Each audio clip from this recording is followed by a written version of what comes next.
I was an amateur. I didn't always hit it as far as I do today. And just like you, I was constantly trying to improve. I chose Titleist then. For the same reasons I do now. The new Pro V1 and Pro V1X. Choose the best for your game.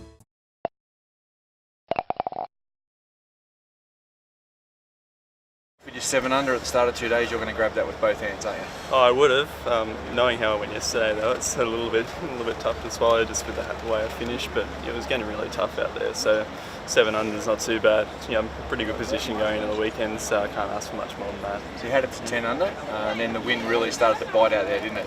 Yeah, it was just really hard to pick. It was very swirly. I threw the trees out here and a couple of the hills. It was just a bit hard to pick the club, and you hit some shots where it rides the wind way too much and you're a bit surprised it's missing that far off to the side, but you get some other shots where it just goes straight through the wind and you're missing on the other side. So it got a little bit tough to judge it out there, but I mean my short game kind of kept me in it for the most part, and I made a couple of nice putts coming down the end. So what was it like for you to sleep on the lead of the national championship?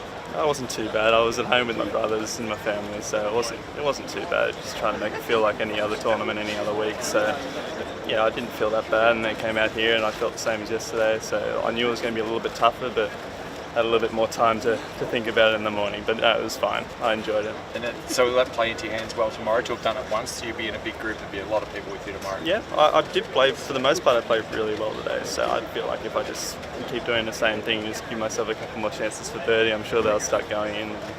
That's all you need out here. It's still playing tough, and it's probably going to be the same tomorrow, just as tough. So just going to have to stay patient, just give yourself opportunities, just make sure you pick the wind and all that kind of stuff, and we'll see how it goes after another couple of days.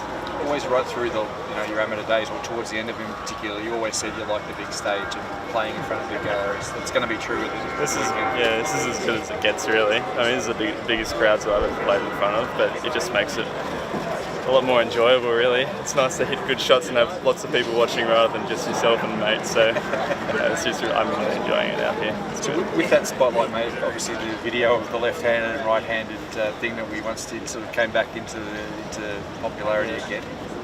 Have people asked you about that? How do you deal with all the expectation? Really. I mean, I tell them it was a couple of years ago and I spent a couple of hours on the range just getting to the point where I can make contact. So, but I don't think I've got that in me at the moment, but with a bit of practice I might be able to get it back. But that's what happens when you grow up in the trees. So, yeah. Just want to quickly ask you about the last hole, Cameron. Obviously, you walk off with the bogey. That's huge, making that putt, isn't it, really, to limit the damage there? Yeah, I was in a great position. I had the perfect club for that shot, and I just tried to hit it a little bit too hard and got on top of it and squeezed it out to the right. And I got up. I wasn't too happy with the lie, but in this kind of situation, you just got to put it behind you and do what you can. And I was happy to get it out where I did, and then just to give myself a decent putt for bogey wasn't too bad, but to roll it in. It does feel like a par or a birdie with that point in the round, so I was really happy with just keeping the momentum a little bit. I know Jason's a few steps over there, mate, playing the last group with him tomorrow. Thoughts on that? I'm looking forward to it. I can't say much more than that. It's going to be awesome. This is where I want to be, so I've got to try and make the most of it and just dig in and put my best foot forward and see how that puts me up against those guys.